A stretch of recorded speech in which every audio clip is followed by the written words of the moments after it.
Ok, algoritmos de cluster. Hay esencialmente tres métodos tradicionales de clustering: jerárquico, algoritmos jerárquicos y de partición. Los algoritmos jerárquicos pueden ser divididos en procedimientos de aglomeración y división. El primer tipo de clustering jerárquico inicia, o agrupamiento jerárquico, ¿verdad? Inicia desde la partición más fina posible. Cada observación forma un clúster y los agrupa. El segundo tipo inicia con la partición más grande posible. Un clúster contiene todas las observaciones.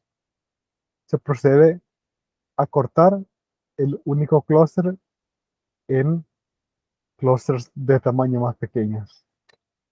Los algoritmos de particionamiento inician de un grupo dado y se procede al intercambio de elementos entre grupos hasta que algún tipo de calificación de score se optimiza. La principal diferencia entre las dos técnicas de clustering es que el clustering jerárquico, una vez los grupos se encuentran y los elementos se asignan en los grupos, estas asignaciones no pueden cambiarse. En técnicas de particionamiento, por el otro lado, la asignación de los sujetos en los grupos podría cambiar durante la aplicación del algoritmo. Veamos aquí algoritmo de partición, de particionamiento. El clustering particional indica una clase popular de métodos para hallar clusters en un conjunto de puntos de datos. Aquí el número de clusters K está fijo a priori, es decir, desde el inicio, ¿verdad? Los puntos luego se ponen en un espacio métrico, de tal forma que cada vértice es un punto y una medida de distancia se define entre los pares de puntos en el espacio. La distancia es una medida de similitud entre los vértices. El objetivo es separar los puntos en cada clusters para maximizar o minimizar una función objetivo basada en distancias entre puntos y o puntos de centroides. La técnica particional más popular en la literatura es clustering K-means. De hecho, más que K promedios, lo he escuchado como K-means en español. Entonces, de alguna forma, ya nos indica que como que se quiere reducir algún tipo de promedio ahí. El algoritmo estándar K-means es iterativo e inicia de, un, de unos puntos o particiones aleatorias. La función objetivo para ese algoritmo es una función de error al cuadrado dentro del clúster. La ecuación, al ser minimizada, está dada por la siguiente expresión. Entonces vemos aquí una distancia euclidiana. Bueno, aquí indica que los S sub J indican los subconjuntos de los puntos del clúster. J, J décimo, y mi sub J, sus centroides. K es el número de clusters, N es el número de puntos de datos.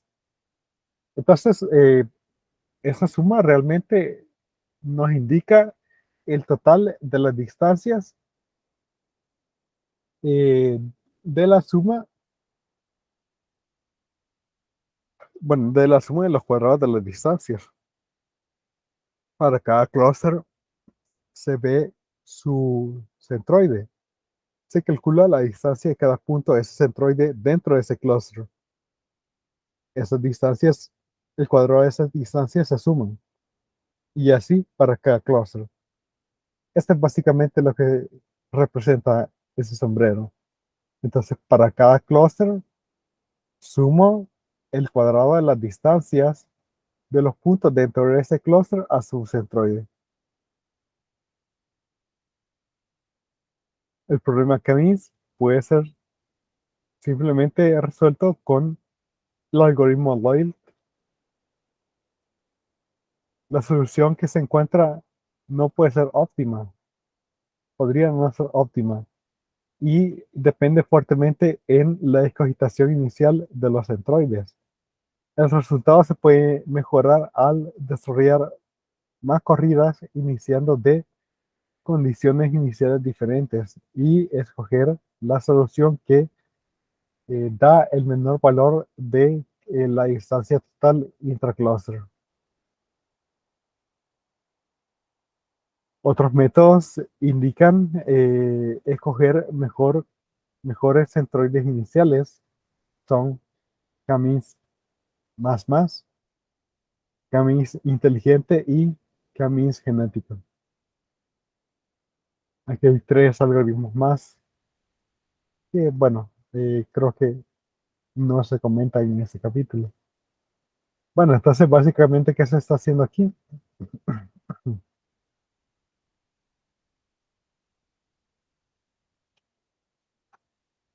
Fijar un conjunto inicial eh, a los K-centroides,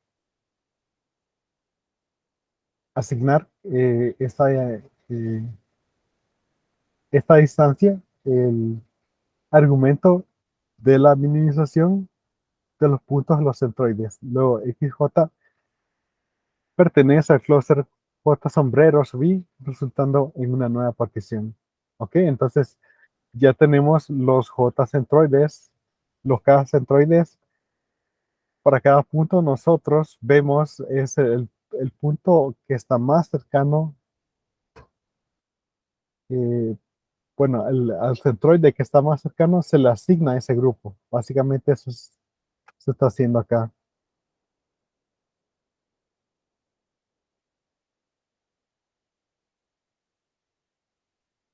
Actualizamos el centroide,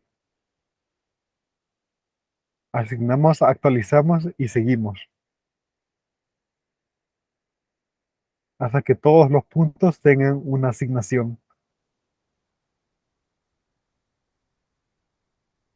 Ok, entonces si vemos SMS Clus 8KM, Cummins, aquí se equivocaron porque pusieron Clus 8KM, que es el otro, y este de aquí no hallé cuál era. Vamos a ver si lo hallamos. Vaya, entonces en SMS Clus 8KM es este.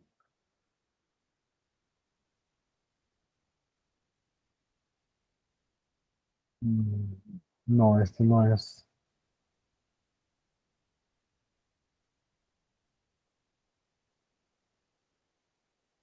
Vamos a ver.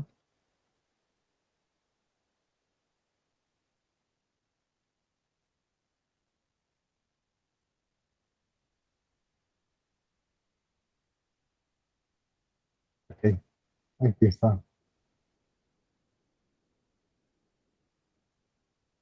Realiza un análisis de cluster Cummings con el algoritmo estándar Lois en el ejemplo de 8 puntos. El código básicamente, pues, obtener los datos en un vector y luego, pues, simplemente ocupar la función Cummings y escoger el algoritmo Lois, indicar que son 8 puntos y que quiero tener dos clusters. Una vez obtengo estos resultados, pues puedo graficar, bueno, todo lo necesario para para esa parte y los resultados, ¿verdad? Los centroides,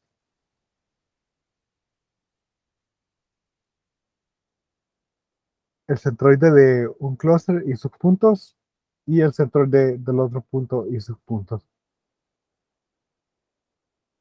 Y obtenemos el resultado que tenemos acá.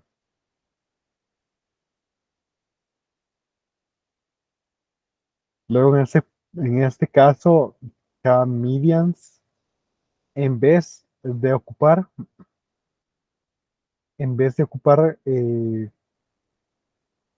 digamos que tipo de promedios, ocupamos la mediana, que es un estadístico más estable.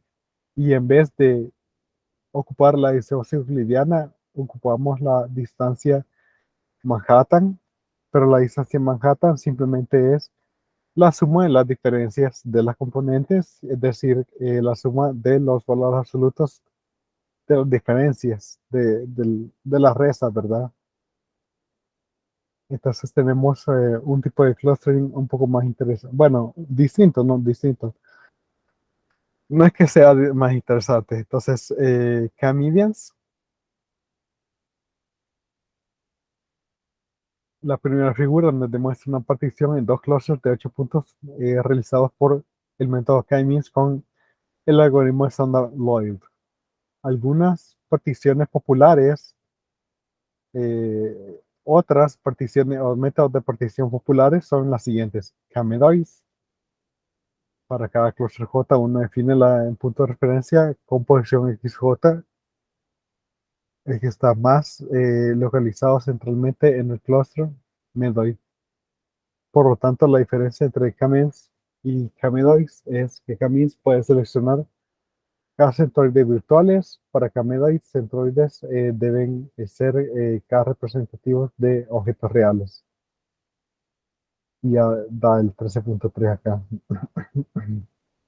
K-medoids. Entonces el centro sería uno de los puntos. Esa es una de las diferencias. Ahora, no logré hallar cuál es el código que genera esto. No logré hallar el código. Vamos a ver. Vaya, por ejemplo, este que acabamos de ver podría ser uno de estos. SMS plus 8PMST2.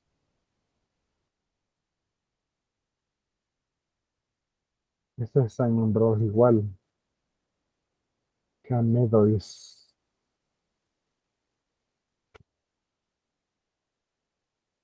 Sí, no, no, habría que estar buscando uno por uno. Aquí está el que ocupa Millions. Ese es otro, ese es el que ocupa el algoritmo WART, que vamos a ver más tarde. Y ese es el que ocupa.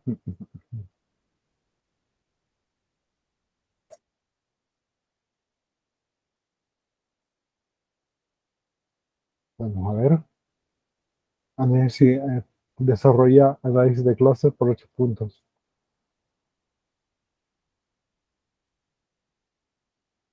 También genera el denograma con el Single Linkage Algorithm. Enlace único, el algoritmo de enlace único, que lo vamos a ver más tarde.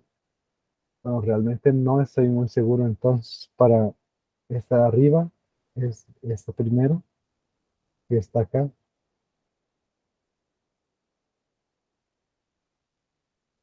KM, quiero ver.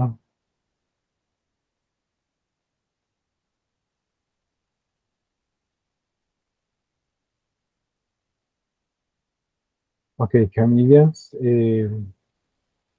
K-means.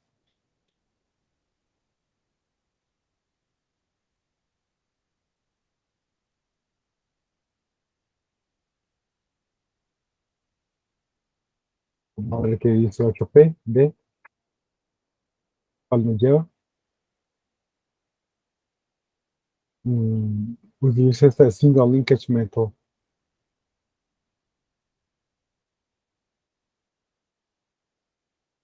Sí, este nos está dando algo como el último, pero realmente es parecido. Bueno, no, no está muy claro cuál es el segundo y el tercero.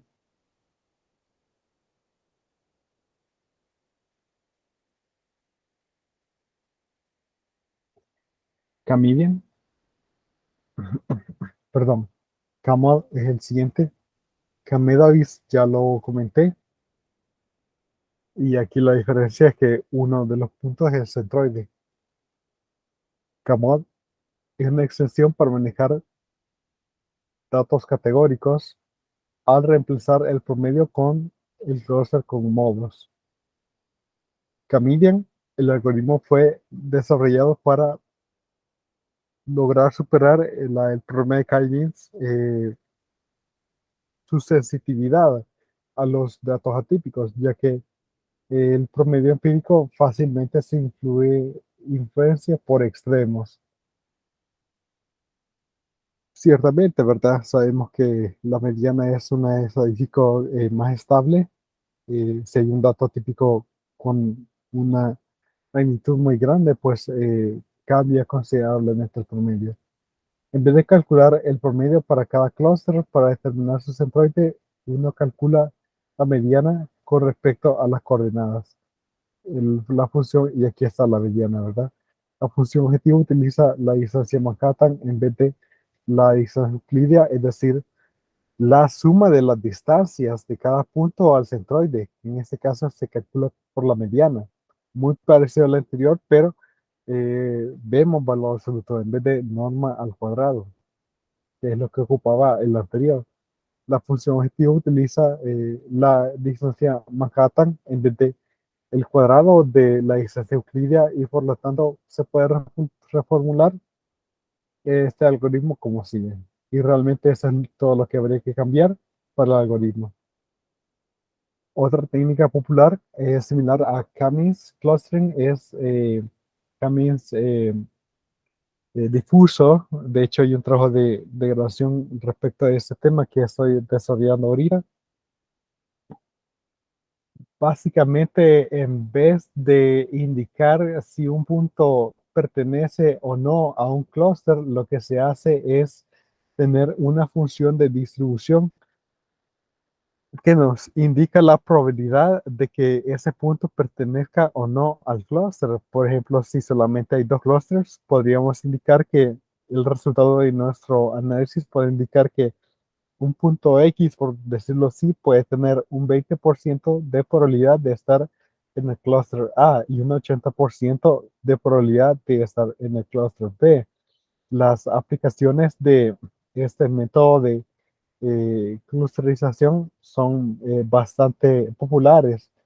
De hecho, pues, bueno, se había hecho un trabajo de lógica difusa hace algunos años y se indicó de que esta lógica difusa se ocupa incluso en electrodomésticos que nosotros tenemos ahorita. Cuando veo, por ejemplo, la lavadora que está donde vivo, pues ahí dice fuzzy logic, lógica difusa, ¿verdad? Porque nos permite manejar una cantidad eh, de casos de una forma mucho más, mucho más eh, compacta, mucho más compacta. Entonces, dice, este método nos permite que cada punto de datos pertenezca a múltiples clusters con varios grados de membresía. El objetivo, la función objetivo asociada puede ser habilitar es esta, donde yo aquí tengo una función, una distribución, ¿verdad? Esto simplemente al sumar los USUI para un J fijo me tendrían que dar uno. Entonces, donde USUI J es la matriz de membresía, el cual mide el grado de membresía para el 10º punto con posición X sub i en el cluster J. El K-means difuso puede ser resuelto con 13.2. Debería notarse, sin embargo, de que hay algunas desventajas de particionar los métodos de clustering. El número de clusters K debe ser dado desde el inicio, lo que podría llevarnos a un clustering que sea sesgado al final. También es importante darse cuenta de que la tecnología presentada no puede lidiar con clusters que no tengan un, eh, una forma no convexa. Entonces, cuando hablamos de optimización convexa, no convexa, eh, son usualmente nosotros queremos regiones, vaya, un conjunto Convexo, por ejemplo, yo pongo dos puntos y los uno a través de una recta y toda la recta está dentro de ese conjunto. Eh, Podría ser un círculo, ¿verdad? Un círculo es convexo. Y la figura que a veces se utiliza para indicar algo que no es convexo es como un mango, ¿verdad? Porque yo puedo escoger un punto como en una esquina y otro punto en una esquina, trazo una recta y esa recta no pertenece totalmente al conjunto, por lo tanto no es convexo.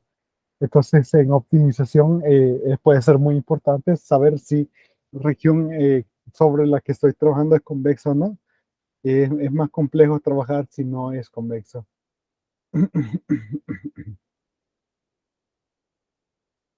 Recientemente se desarrolló el método de clustering con pesos adaptivos,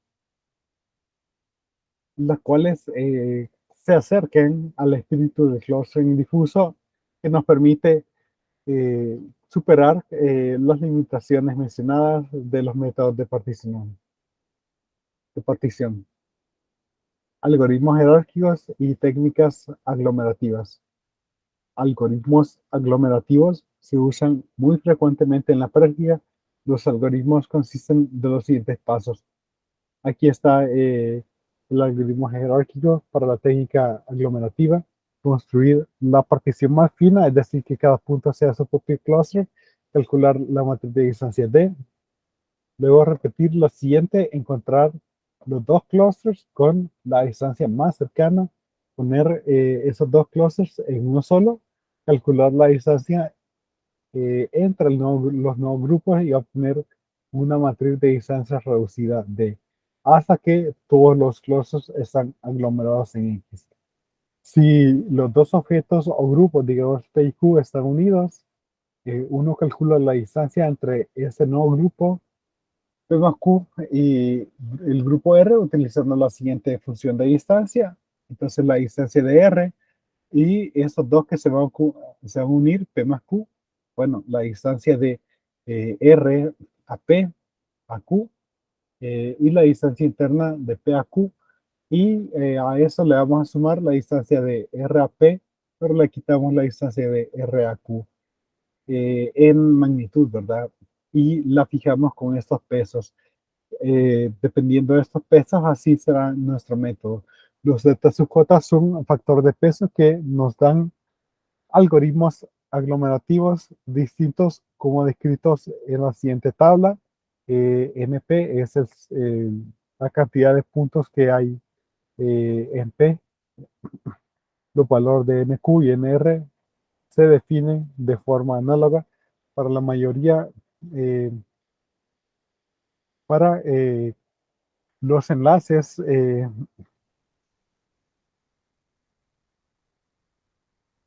Quiero ver cómo traduzco esto. Para los más usados, enlaces simples y completos, debajo están los pasos algorítmicos aglomerativos.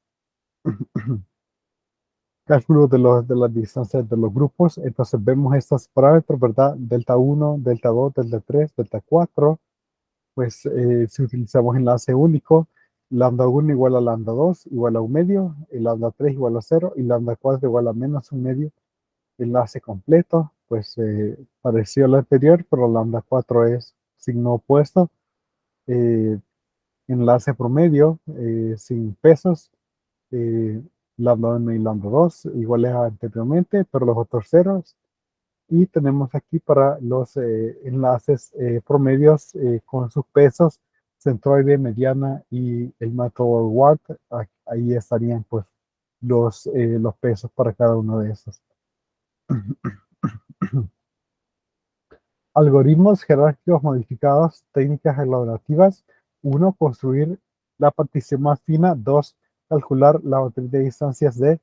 Y ahora repetir lo siguiente, encontrar el enlace único entre el enlace completo más grande, el valor D entre los objetos M y N en D. Si M y N no están en el mismo clúster, combinarlos en los clusters M y N perteneciendo pertenecerlos juntos y borrar el valor más pequeño hasta que todos los clusters están aglomerados en CAI o el valor de excede el nivel presente. Como en vez de calcular las nuevas distancias, la matriz de distancia en cada paso, una búsqueda lineal en la distancia original, matriz de distancia original, es suficiente eh, para el clustering en el algoritmo modificado, es más eficiente en práctica. El ejemplo 13.6, pues calculamos la distancia de un punto a dos que se van a unir. Examinemos el algoritmo de aglomeración para 3 puntos en el ejemplo 13.2, x1, 0, 0, x2, 1, 0, x3, 5, 5 y el cuadrado de la matriz de distancia euclidiana con en pesos de enlace único, es decir, un medio, 0 menos un medio, ¿verdad? Entonces aquí está un medio, el otro término no está porque es 0 y menos un medio, que es la diferencia de estas distancias. El algoritmo inicia con n igual a 3 clusters, cada uno de los puntos, ¿verdad? P, Q y R. La matriz de distancia de 2 está dada en el ejemplo 13.2. La distancia más pequeña es de 2, bueno, sería entre P y Q, ¿verdad? Como dice acá, entonces aplicamos el paso 4 en el algoritmo de arriba para combinar esos clusters para formar ahora este cluster X1, X2 y el otro que sería X3. La distancia de enlace único entre los restantes dos clusters de la tabla 13.2 y 13.13 es igual a lo siguiente, ¿verdad? Bueno, esa es la distancia de 1 a 3, la distancia de 2 a 3, distancia de 1 a 3, 2 a 3. La distancia de 1 a 3, bueno, es la distancia, la distancia al cuadrado de Euclides, ¿verdad? 5 menos 0 al cuadrado más 5 menos 0 al cuadrado, ese es 50. De 2 a 3, 5 menos 1 al cuadrado, 16, más 5 menos 0 al cuadrado, 25, me da 41. Así estos cálculos, ¿verdad? Y al final da 41. Entonces, aquí tendríamos parte del resultado. La matriz de distancia reducida es entonces 0,41, 41, 0. El siguiente y el último paso para unificar los clusters R y Q en un clúster único CAI, la matriz de datos originales. Bueno, el siguiente y último paso, cuando hay más puntos que me ejemplo arriba, una visualización de la implicación de los clusters es deseable.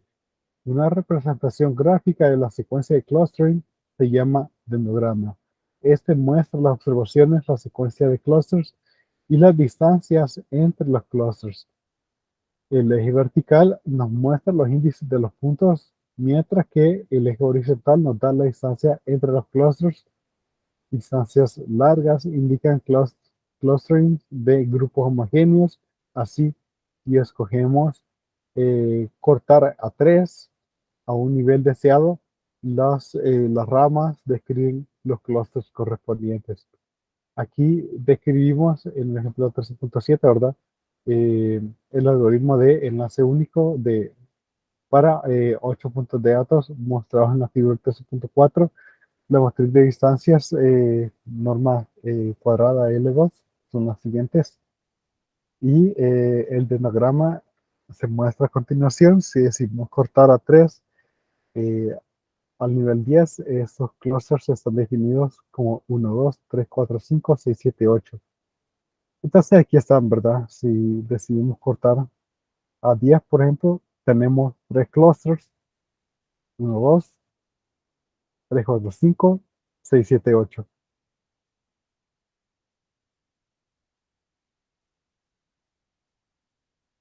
En el enlace único, el algoritmo de enlace único nos define la distancia entre dos grupos como el valor más pequeño de las distancias individuales. La tabla 13.2 nos muestra que en este caso la distancia de R a P más Q es igual al mínimo. de la distancia entre RP y distancia RQ.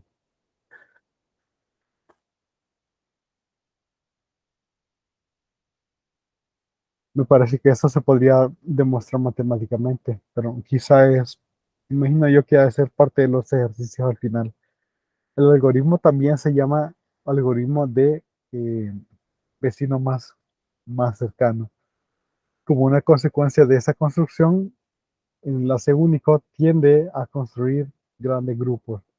Grupos que difieren pero que no están bien separados podrían así estar clasificados en un grupo siempre y cuando tengan dos puntos aproximados. El algoritmo de enlace completo trata de corregir ese tipo de agrupamientos al considerar el mayor de las distancias o distancias individuales. En efecto, las distancias de enlace completa se pueden escribir como, y aquí ahora en vez de mínimo sería un máximo. También se llama el algoritmo de vecindad más lejana. Este algoritmo va a agrupar donde los puntos sean más próximos, ya que compara las distancias más grandes. El algoritmo de enlace promedio, ya sea con distintos pesos o no, propone un compromiso entre los dos algoritmos anteriores y los calcula en una distancia promedio. Aquí está, básicamente un promedio ponderado. Estos dos son no negativos y suman 1. El algoritmo centroide es muy similar a los enlaces promedios y usa la distancia geométrica natural entre R y el centro ponderado de gravedad para P y para Q. Entonces aquí con esos pesos tendríamos así una distinción en el centro de gravedad ponderado de P más Q.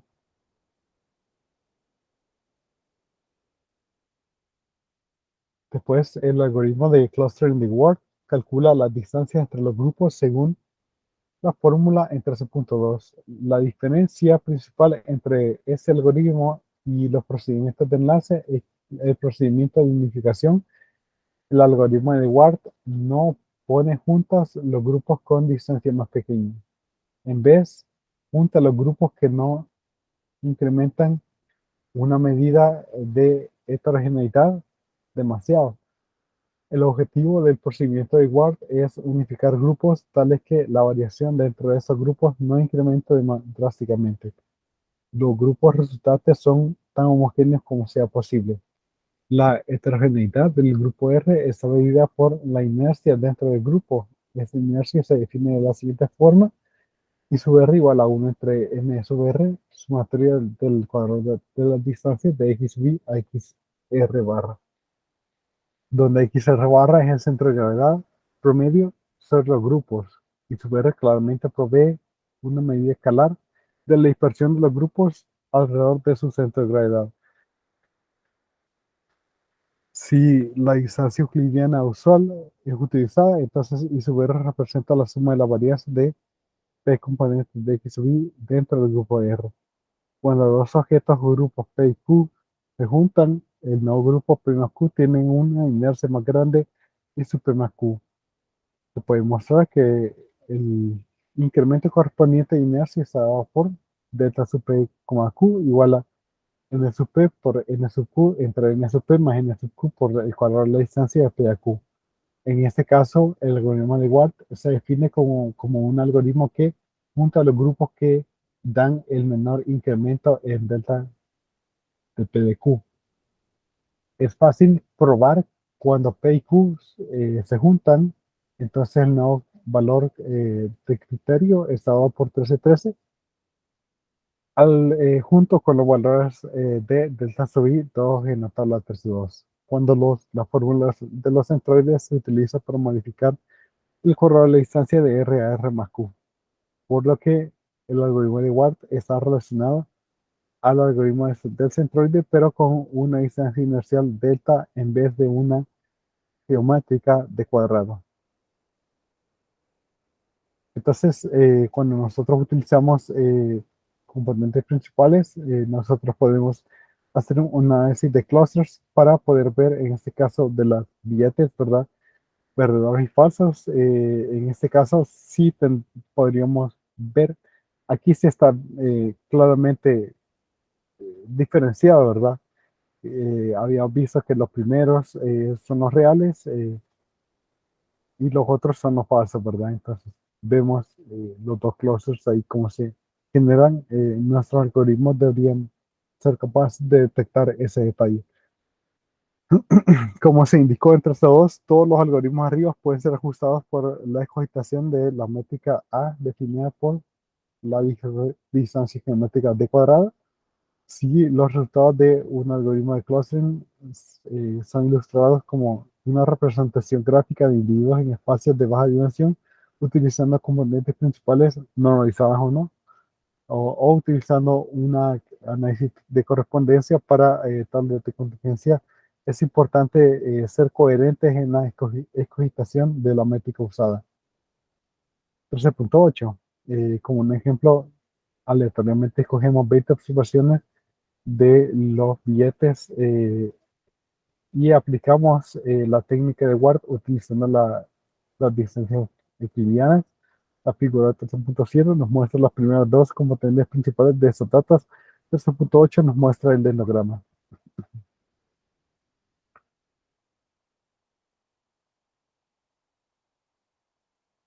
A ver, quiero ver el dendrograma.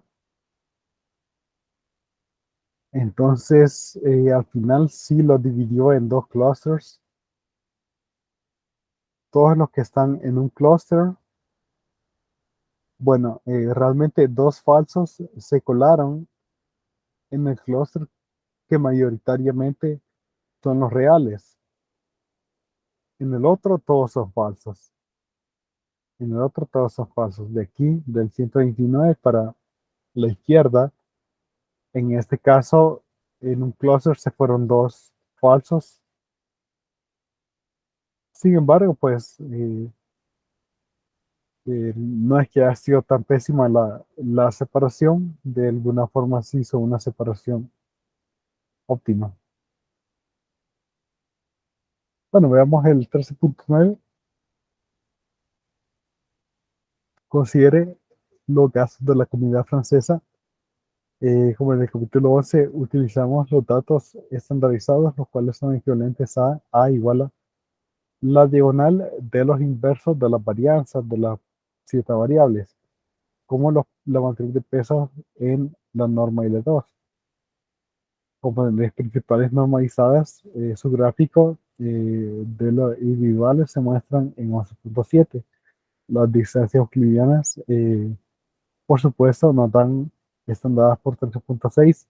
El dendrograma obtenido al utilizar el algoritmo de Ward se muestra en 13.9.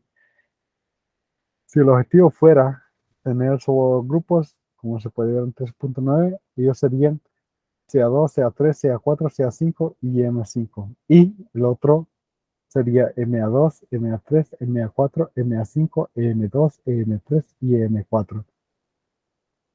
La clusterización de tres grupos es un poco arbitraria. Los niveles de distancia son demasiado similares.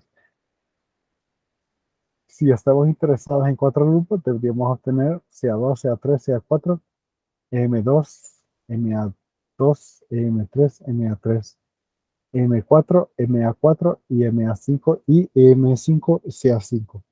Estos agrupamientos nos muestran un balance entre los niveles socioprofesionales y el tamaño de las familias determinan los clusters. Los cuatro grupos son claramente bien representados en componentes principales normalizados, como se muestra en la figura 11.7. Entonces, aquí podemos ver dos grupos globales, ¿verdad? O si queremos ver tres grupos, realmente no se ve muy claramente, es poca la diferencia. Cuatro grupos, sí hay una diferencia con respecto a tener otro número de agrupamientos. Y bueno, aquí está el dendrograma para el algoritmo de Word. Y ahora el resumen. Las clases de algoritmos de clusterización pueden ser divididas en dos grupos, jerárquicos y algoritmos particionados. Algoritmos jerárquicos inician con la partición posible más fina y los junta o los separa si es particionado, paso a paso. Algoritmos de partición inician de una clusterización preliminar y cambian elementos grupales hasta que cierta calificación se alcanza. Técnicas aglomerativas jerárquicas usualmente se utilizan en práctica. Ellas pueden iniciar desde una estructura más fina posible.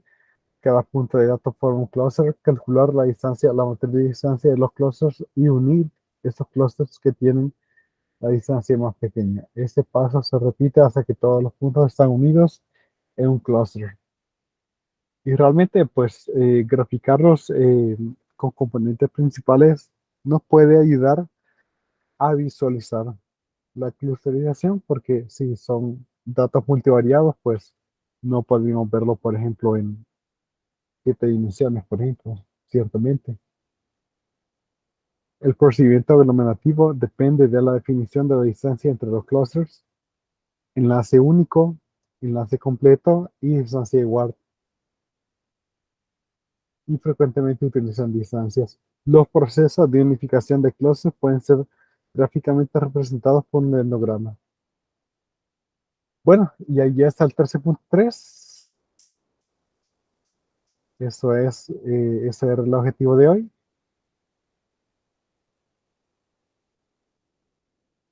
No sé si hay alguna pregunta, Isaac. Por el momento no le... No.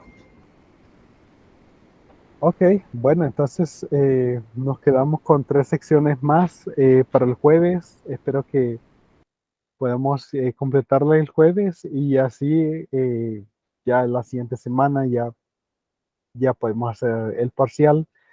Eh, de ahí habría que ver el capítulo 14, pero como les digo, es en un día se ve. Y como no entra en evaluaciones, pues realmente no sería un problema eso. Bueno, nos quedamos. Bueno, entonces nos vemos hasta el jueves. Nos vemos hasta el jueves. Pasa buen día. Gracias, Adiós. igual.